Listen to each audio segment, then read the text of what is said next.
Donald Trump is shaking the world again, this time over Greenland. The US president has declared it unacceptable for Greenland to be in the hands of any country other than the United States, sparking fears of a major clash with NATO and Denmark. Trump insists Greenland is critical for US national security.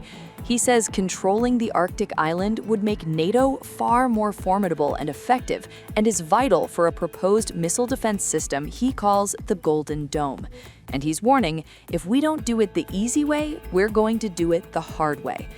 Hours before high-stakes talks in Washington with Vice President J.D. Vance and Secretary of State Marco Rubio, Denmark and Greenland pushed back.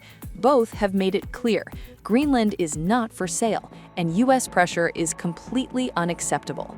Greenland's Prime Minister Jens Frederik Nielsen stressed, if we have to choose between the U.S. and Denmark right now, we choose Denmark, NATO, and the EU. But there's one thing everyone must understand.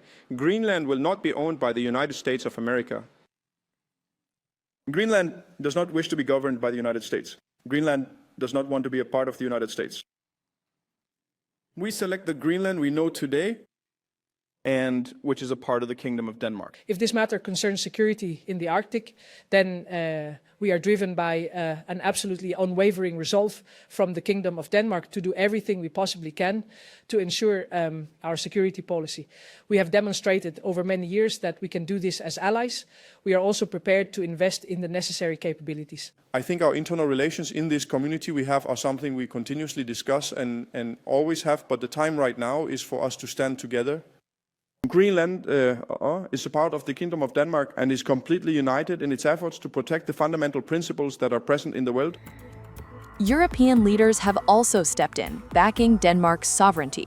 Ursula von der Leyen said the island belongs to its people, while France's Emmanuel Macron warned that any interference could have unprecedented knock-on effects. So first of all, Greenland belongs to its people. So it's up to Denmark and Greenland, and only to them, to decide on matters that are concerning Denmark and Greenland. That's point number one, and that's very important. We are in constant contact with the Danish government, also to listen to what the needs are, what the needs of the Greenlanders are, in very close contact. Second, Greenland is part of NATO. And when we are speaking about Arctic security, this is one of the core topics of NATO, and we know that the glue between the allies is the fact that there's always the clear motto, one for all for one. Trump first floated taking Greenland in 2019, but since returning to the White House, his rhetoric has intensified, refusing to rule out military force and claiming U.S. ownership is psychologically needed for success. But Americans aren't buying it. A Reuters Ipsos poll shows just 17% support Trump's Greenland push, and a large majority oppose using military force to take the territory. As Greenlandic and Danish officials head into Washington for the talks, the world watches closely. Will diplomacy diffuse the crisis, or is Trump pushing the Arctic closer to a standoff with NATO?